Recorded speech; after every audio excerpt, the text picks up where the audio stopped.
What is going on, everybody? This is your boy Juggernaut097, and today I'm here to give you my AEW All Out 2024 review. It's been a while since I've done a review on my channel. I just been really behind with watching wrestling, like really behind watching wrestling. But yeah, I'm here to give you my review. You know, because I did watch AEW All In from London. That was a really good show. I still have yet to watch Bash in Berlin, and I still have yet to watch No Mercy. I probably won't be doing reviews of those, but I am here to review AEW All Out. So, before we get started with this review, go get your drinks, go get your popcorn, go get your food, go get whatever you need to watch this video. And I'm gonna roll that intro, and I'll be right back in a few seconds. And we're here to review All Out 2024. So see you in a few minutes. They call me a god. They call me a god. They call me a god. They call me a god. Let's go.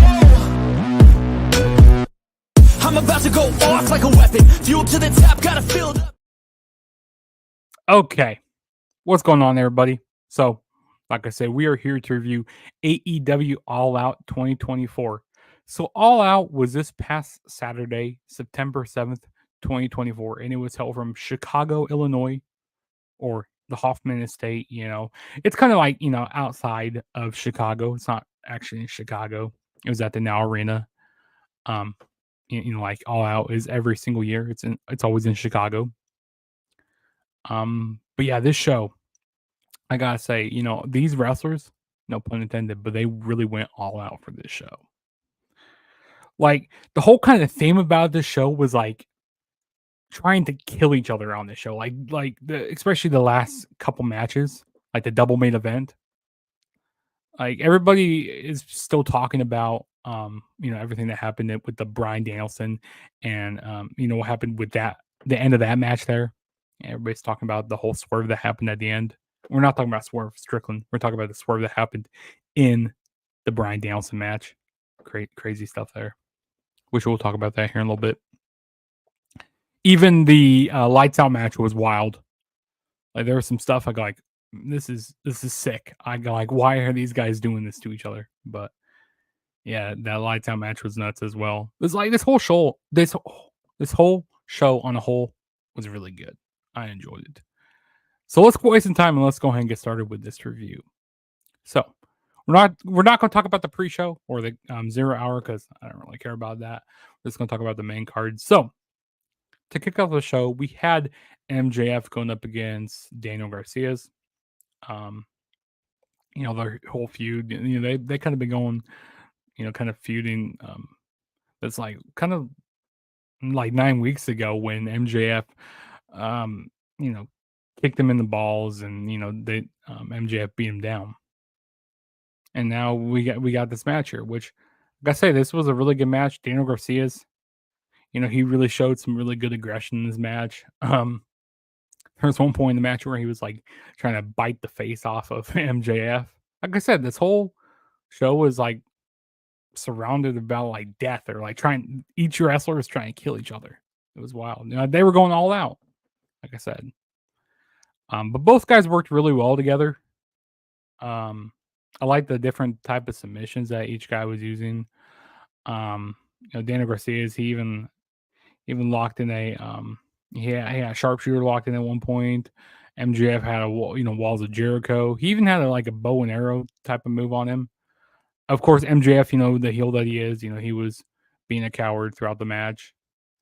I wasn't the biggest fan of the ending when MJF, he did the low blow, and then he did like kind of an ugly jackknife cover, or tried rolling up Daniel Garcia's for the win. But yeah, so MJF ended up winning, by a cowardly way. And then after the match, it looks like they were going to shake each other's hand. But Daniel Garcia wasn't having none of that, and he low blowed, or he kicked MJF in the balls and just beat him down. gave him a pile driver, gave MJF a pile driver. So, at the end, Daniel Garcia's, he came out on top, but I mean, MJF won the match. So, I mean, you kind of have that payoff there. I don't know if they're going to continue this feud or not, but hey, I mean, this was a good way to kick off the show. And this kind of reminds me of the MJF and Darby Allin match that they had a few years ago at Full Gear. This kind of reminds me of that. Like it's like on the same par as that a little bit. But yeah, this was a fun match. I enjoyed it. So yeah, next match we have here is the AEW Tag Team titles are on the line. We had the Young Bucks defending titles against the Blackpool Combat Club, Claudio Castagnoli and Wheeler Yuta. This was a fine match. I mean, so the Young Bucks, the EVPs here, doing the whole heel work stuff here. I don't know. There's something missing with the Young Bucks. I really don't know what it is right now. But their matches just seem really repetitive. They seem the same right now. I mean, that's kind of like all these Young Buck matches. A lot of super kicks, a lot of cheating. Claudio, he was looking really good. The athleticism in this match from Claudio was amazing. There was one point like where he did jumped up to like the top rope and like did an uppercut on one of the Young Bucks. Wheeler Yuta, he was missing something here. I don't know really what it was. He wasn't that over here. There were some pretty nice counters in this match. Claudio countered like a nice EVP trigger. That was nice. Or what's there? Yeah, the EVP trigger. Or the EVP trigger, that's what it's called. I mean, the Young Bucks ended up winning the match. Made sense to have them win here. I don't really know what they're going to be doing next with the Young Bucks. I mean, this is your like typical Young Bucks match, nothing crazy. Yeah, it was a good tag team match. So we'll move on to the next match, which we had. Okay, this is definitely my match of the night right here. We had Will Ospreay going up against Pac, and this was the international title on the line. Yeah, this is definitely your like 2K match. You will make on 2K. Will Ospreay and Pac. This is your video game match right here. Boy, oh boy, they went balls to the walls here. Pac, he looked amazing here. The moves that they were doing, like the counters that they were doing, like to the Hurricane Ranas and all that. There was one point where Pac hit a nice suplex on the side of the apron, or like on the apron. That was a nice spot. He even did a poison Rana on the apron. That was pretty cool. Like I said, the counters that they were doing. Will Ospreay, he didn't need to use the Tiger Driver. He didn't have to use the Stormbreaker to win the match. Like they just went counter for counter in this match. Very high flying, very enjoyable match. Probably one of the matches of the year for me. This is like match of the year contender for me. Pac, he did a really nice counter to the Stormbreaker in this match. That was pretty cool. Like I said, the counters to these like different Ranas off the top rope is just like breathtaking. Even Will Ospreay, even pulling out different moves and people like AJ Styles, he hit a Styles Clash in this match. But Will Ospreay ended up winning by hitting the Hidden Blade. I mean, he hit it multiple times, but yeah, he hit the Hidden Blade to beat Pac. Fun match. Like if you haven't seen this match, definitely go check it out. Like I said, this is a match of the night for me. So yeah, we'll move on to the next match, which we had was the Chicago Street Fight. We had Will Nightingale going up against Chris Statlander, and I thought it was going to be hard for them to outdo the previous match. They had a lot to overcome here, but they really did some great stuff here. Like they really surprised me what they did here in this match. Chris Statlander, she hit a really nice powerbomb on through the announce table. That was nice. Willow, she she put Chris Statlander through the barricade at one point in the match. Like she like did a pounce through the barricade. Chris Statlander, she took a pretty nasty bump through table. Like Willow, she moved out of the way, but she still got hit by Chris Statlander's legs, like hit her in the back. So I was kind of seemed like a little botch there.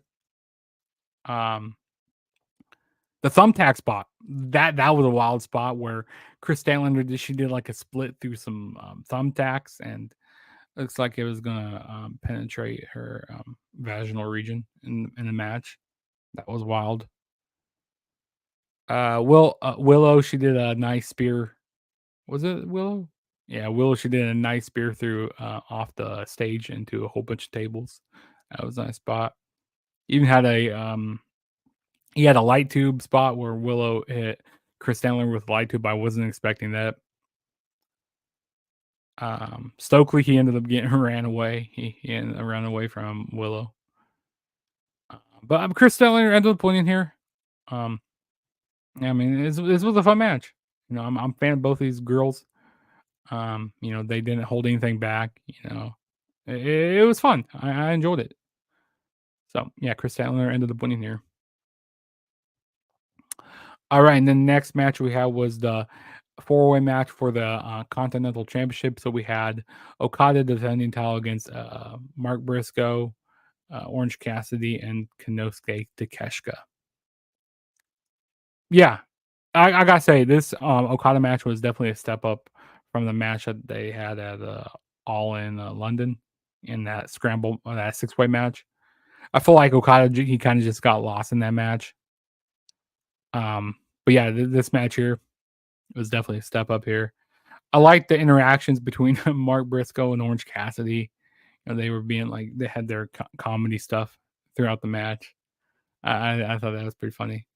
And then you know, eventually you had Okada and Konosuke Takeshita. I always botch his name, but yeah, Takeshita. Yeah, that was awesome seeing them go at it.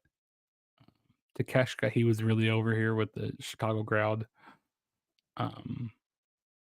Mark Briscoe, he did a nice Cactus Jack elbow in the match. That was nice.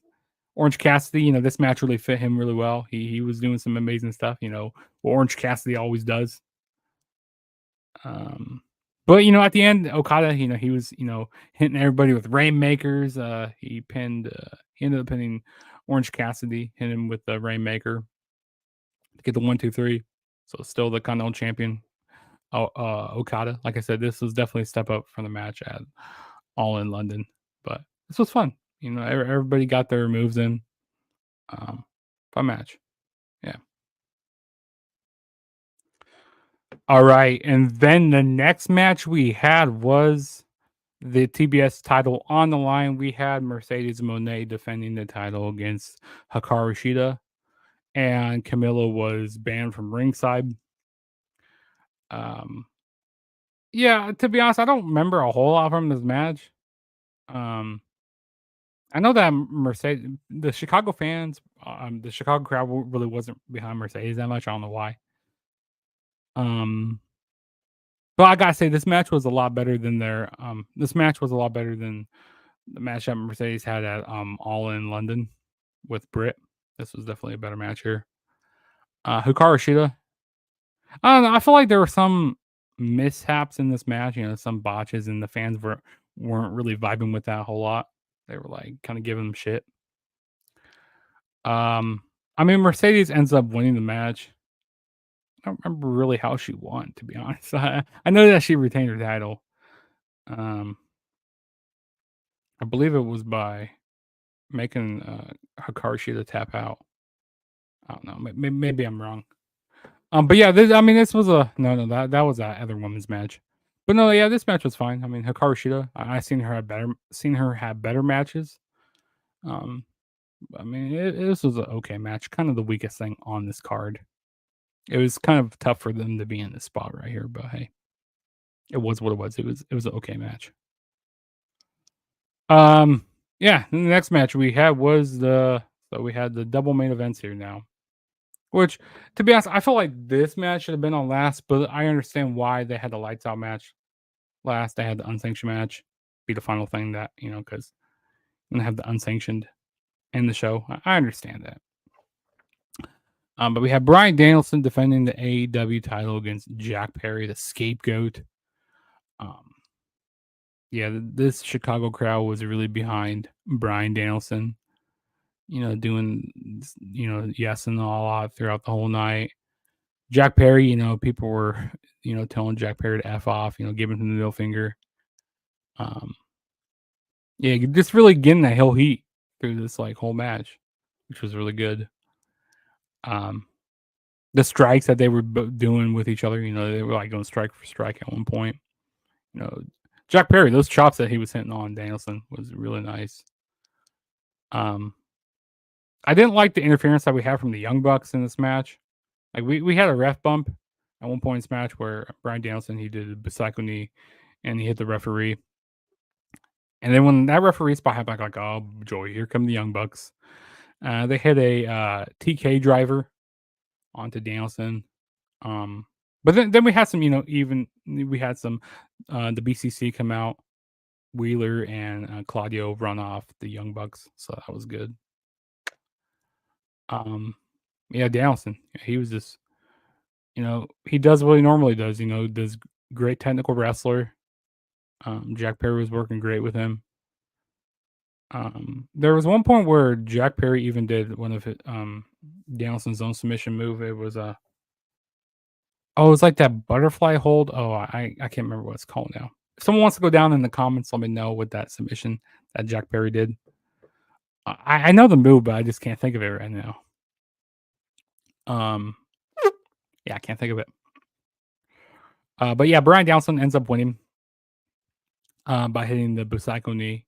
Jack Perry at the end, he puts his arms out. It was like he just takes it. He finally gives up. Yeah, but Bryan Danielson ended up winning here. And then after the match, we had Killswitch come out. Like, well, we got Killswitch and Jack Perry, because they were tag team partners at one point. So we had Killswitch come out. Then Christian Cage came out because he ended up winning that gauntlet match at All in London. So it looks like Christian Cage was going to cash in his opportunity, on a vulnerable Bryan Danielson. So we had Christian Cage and the rest of the patriarchy coming down to the ring. But then who do you see by ringside? You see Jon Moxley. The return of Jon Moxley. We haven't seen him for a while. He returns at this show. And then the rest of the BCC come out. Wheeler Yuta, Claudio, and Pac as well. So we see them come out, to like, nah, you ain't catching the opportunity. So it looks like they're helping out Bryan Danielson. But then the swerve happens, okay? Bryan Danielson, he's celebrating. And then Claudio hits an uppercut onto Danielson. I'm like, what? Like, this threw me, like, this was really surprising here.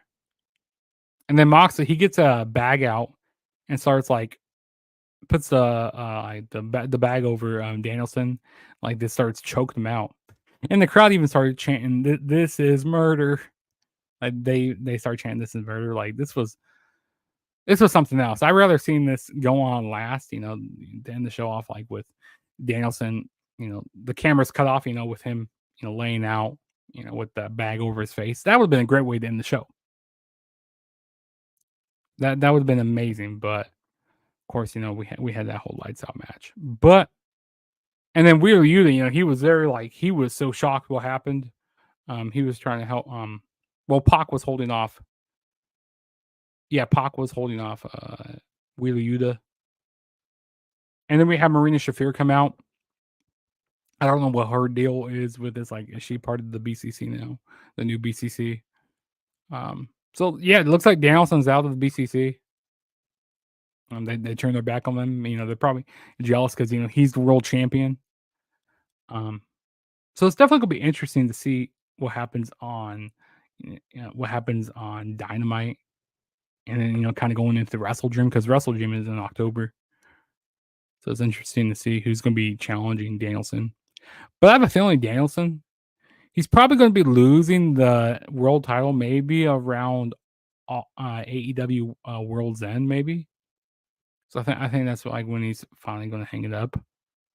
Because he says next time when he loses the world title, he's hanging it up for good.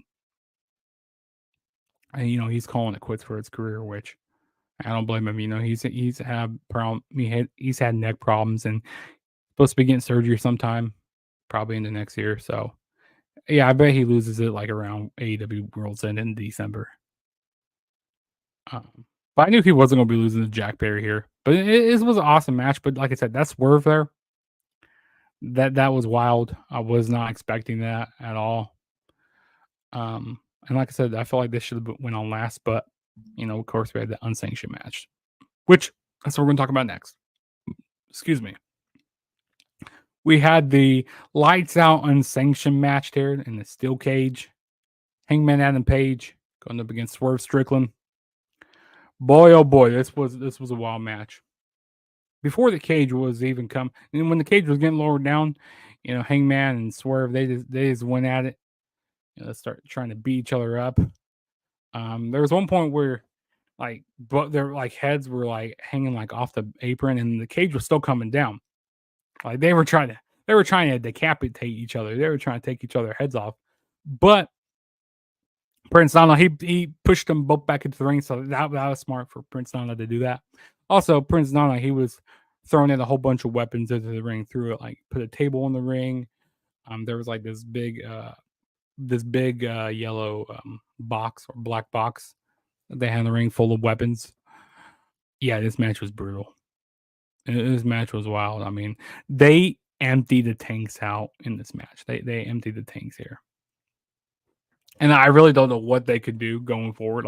I feel like this was the end of this chapter here in this rivalry with Hangman and Swerve.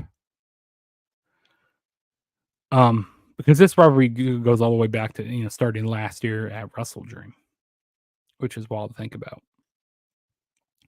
But we had Swerve, no, not Swerve. Hangman, he brought a staple gun, staple in the back and chest of Swerve. There was one point where he was pulling out the staples in the match, and that was wild. That was wild in the match. Swerve, he hit a nice Swerve stomp through a table. That was pretty cool in the match. Even had a barbed wire spot where Hangman, he wrapped barbed wire around his arm, using it as a weapon. So that was pretty cool. What else do we have in this match? The cinder block spot that was pretty wild. That was wild in this match. Hangman did a nice power bomb through the cinder blocks. Or even going back to the staple gun thing, Swerve brought out some pictures of his family because on the Go Home show, Hangman burned down his house, his childhood house, the house that Swerve grew up in. But yeah, Swerve had some pictures, stapled a picture onto the chest of Hangman, and then did one on the face of him. So these guys are just going at it. It was wild. You even had some burnt wood from the house, so that was pretty cool. Swerve started it was like a little javelin thing or like a thing, and started jamming to the head of Adam Page. That was wild. And then the ending of this match, it was just sick. It was gross with the whole syringe. Hangman brings out the syringe and just puts it in the side of Swerve's mouth, and then the steel chair shot to the head, unprotected chair shot to the head. So the referee, has no choice, to call it off, by a technical knockout here, because Swerve couldn't go on any longer.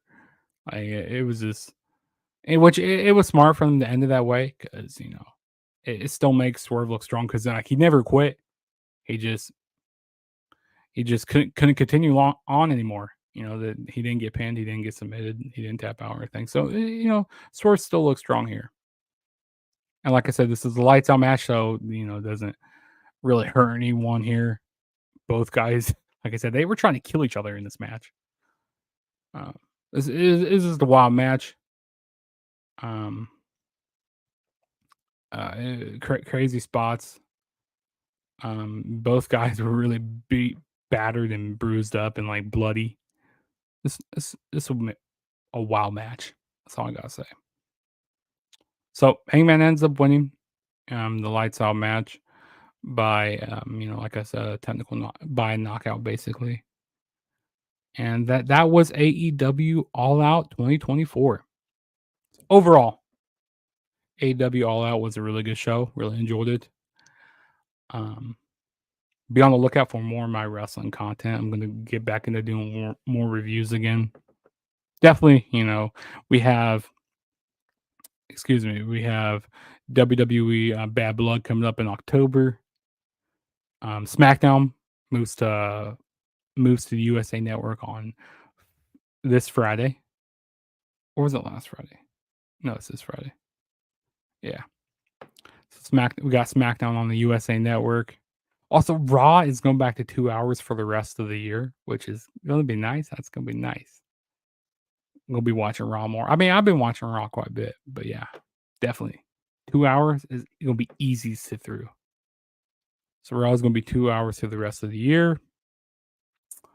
Well, what else am I forgetting? Also, we got Wrestle Dream coming up in October. Definitely going to be watching that as well. And then we got Halloween Havoc. That's at the end of October. So, there's a lot of wrestling to look forward to. So, if this is your first time ever checking out my channel, hit that subscribe button. That really helped me out a lot. Also, turn on the notification bell to be notified every time I make a new video. And go follow me on X and Instagram at TheTrueJSB. My handle is right there. And you guys can go down in the description and go follow me through that way as well. So some videos got coming up for you guys. I got my NFL Week 2 predictions on the Ford the Kingdom podcast. Stay tuned for that. And just more wrestling content to bring out to you guys. I'm gonna get back into doing that more reviews again. So yeah, definitely subscribe. And this is your boy Juggernaut saying peace out, and I will see you guys in my next video whenever that